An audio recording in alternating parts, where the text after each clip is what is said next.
Hey, Journey family. Hope everybody's doing well. I have just this excitement in me for the potential of us meeting. I don't know when it's going to be. I don't know what's going to happen, but I don't know. I'm hopeful this day that we'll be able to meet and see each other soon. I'm just excited for it. I'm excited for it. I think this time has really pushed us to grow as a community and as a fellowship.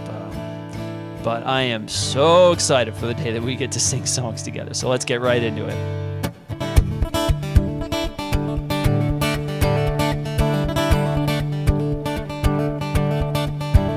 I was buried beneath my shame. Who could carry that kind of weight? It was my tomb till I met you. I was breathing but not alive. And all my failures I tried to hide. It was my tomb till I met you. You called my name and I ran out of that grave, and out of the darkness into your glorious day. Oh, you called my name and I ran out of that grave, darkness into your glorious day.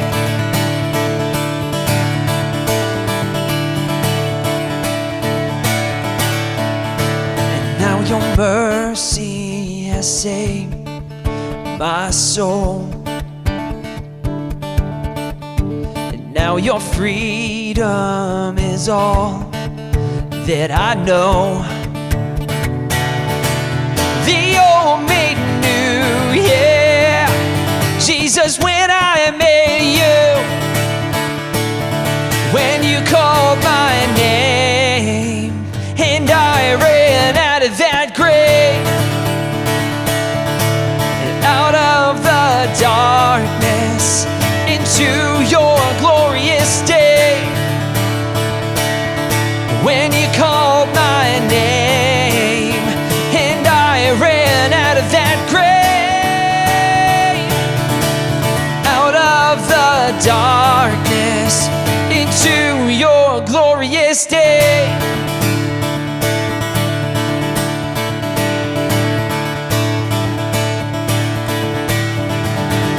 I needed rescue, my sin was heavy, but chains break at the weight of your glory. I needed shelter, I was an orphan, but you called me a citizen of heaven. When I was broken, you were my healing. Now your love is the air that I'm breathing. I have a future, my eyes are open when you call my name, yeah. And I ran out of that grave, darkness into your glorious day. When you called my name and I ran out of that grave, out of the darkness into your glorious day.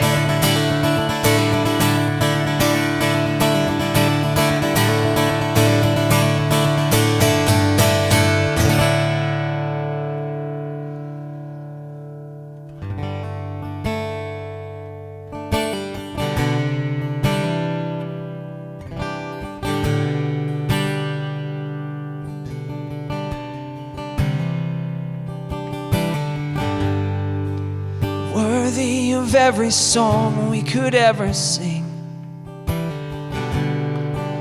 worthy of all the praise we could ever bring, worthy of every breath we could ever breathe. We live for you.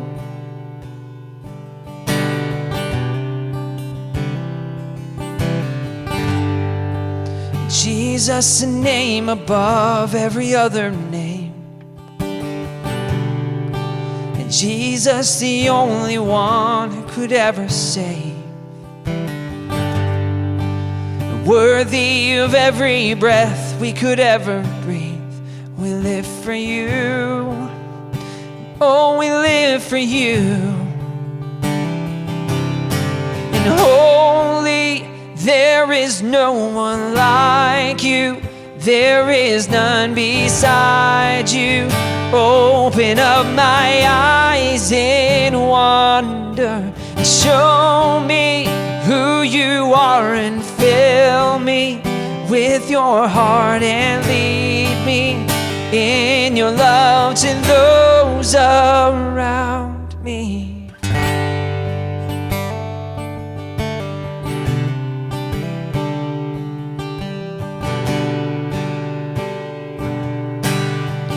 Jesus.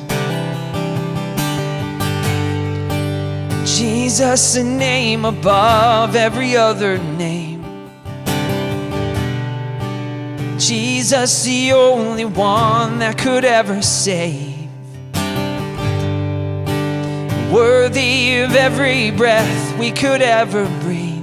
We live for you. Oh, we live for you, Lord. There is no one like you. There is none beside you. Open up my eyes in wonder and show me who you are, and fill me with your heart and lead me in your love to those around me.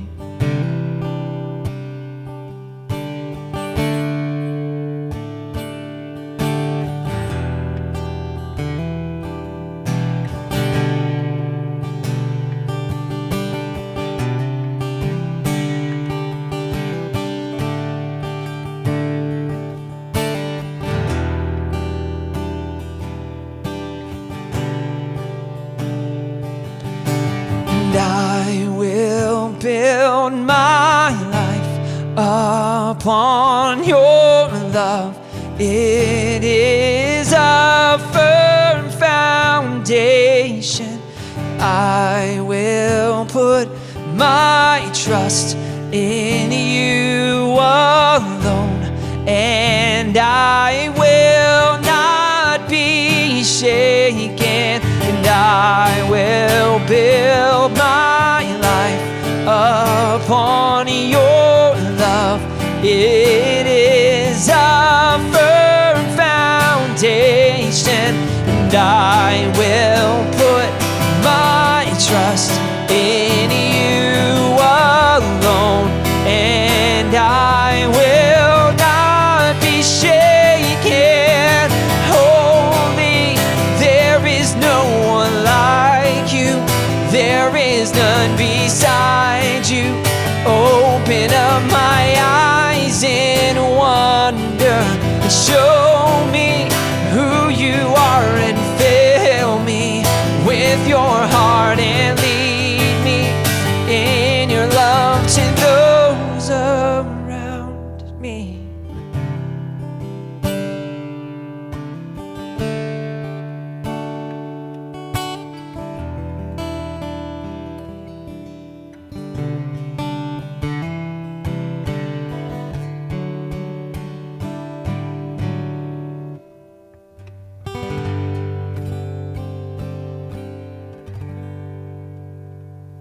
Hi everyone, Pastor Latanya here. I'm glad to be with you today to share a few thoughts with you.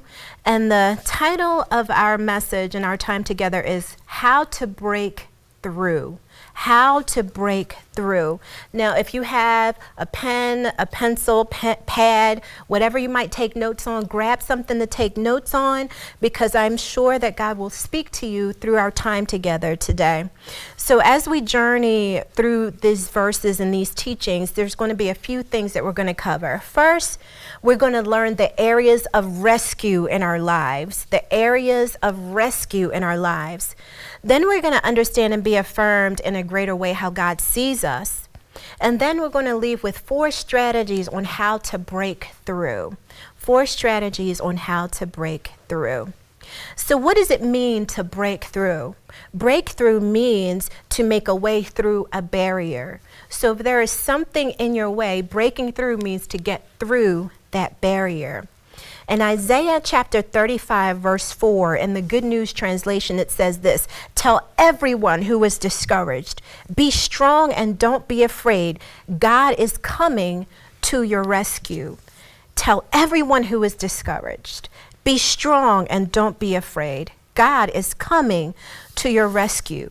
So if you are finding that you are in a place of being discouraged and fearful, this saying, be strong, because God is coming to your rescue. So what does it mean to rescue? Rescue means to keep from being lost or abandoned. It also means to retrieve, and it also means to save someone from a difficult situation.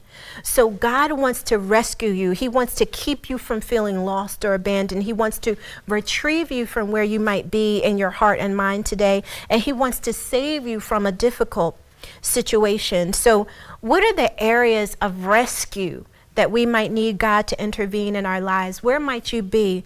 And here are 5 places of rescue that are common, and it may be others, but these are a few that I wanted to talk about. He wants to rescue us from the effects of our negative self-talk. Sometimes the things that we might say to ourselves can negatively impact us. It can cause us to not want to move forward. It can cause us to be stuck and stand still. So God wants to rescue us from the effects of our negative self-talk. And what might be other effects? You might be afraid to build interactions with people because you might be telling yourself that no one wants to be friends with you or no one wants to listen to you. But I want you to know that God wants to rescue you from that, because He wants to shift your negative self-talk into affirmational words and sayings. He wants to even rescue us from the effects of significant success, because sometimes when we experience significant success, it can cause us to be a little bit complacent. It can cause us to prevent ourselves from being teachable and learning and growing even more. So He wants us to continue to be teachable and know that no matter how much we've learned, no matter how much we've accomplished, there is more for us to know, and there is more for us to do in Him, through Him, and for Him. He wants to rescue us from the effects of environments that may have taken away our safety. And what I mean from our safety, it could be physical environments or environments that have taken away our psychological safety. He wants to rescue us from the effects of even environments that may have taken away our safety. Because sometimes when we don't feel safe, we may behave in a way that is ways that we want to preserve ourselves, and they may not always be healthy, those actions of self-preservation. So God wants to rescue us from the effects of those things. He wants to rescue us from the effects of maybe poor decision making. And I thank God for all of these things, because in my life I've fallen into all of these areas. I've talked negatively to myself. I might have experienced some success and I didn't want to get complacent, so I wanted to move forward.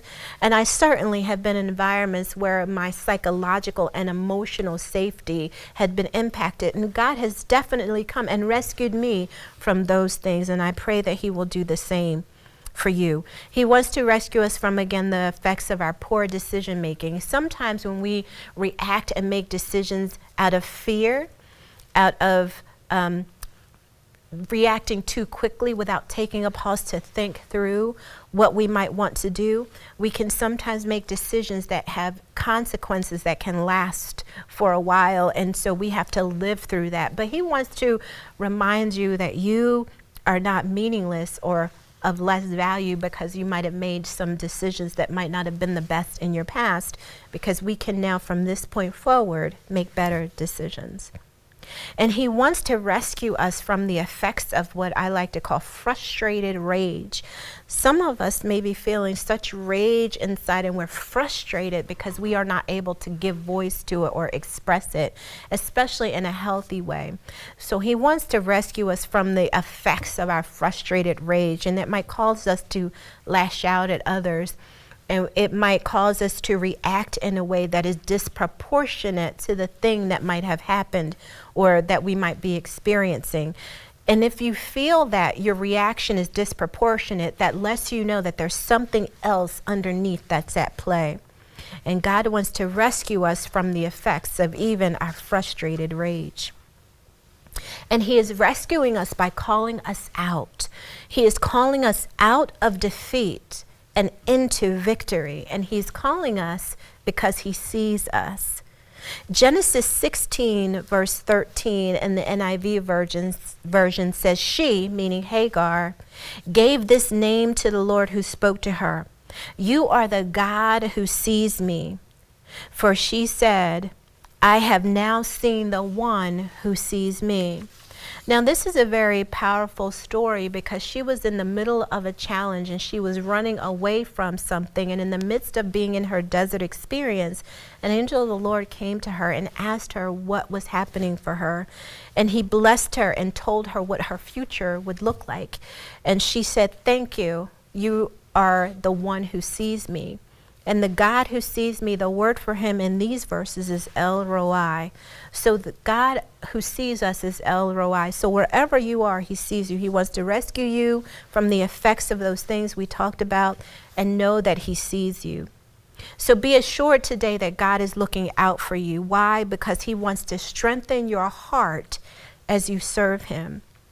So I want to shift into 4 strategies on how to break through. We talked about breakthrough is moving past a barrier, and God wants to rescue us from the effects of certain things. But what can you do in your own life to help you break through? The first thing is to focus on movement rather than monument. Focus on movement rather than monument. When I say movement, I mean focus on change and development. Focus on moving forward rather than monument, which is a structure that is placed in memory of something. Sometimes what we do is we build monuments to things that might have hurt us in the past, and we lay down and we pitch our tent and we stay there. But God is saying, I don't want you to stay there. I want you to move. I want you to change and grow and develop. So if we focus on movement rather than monument, that is a way to help us get through those things that might have us bound.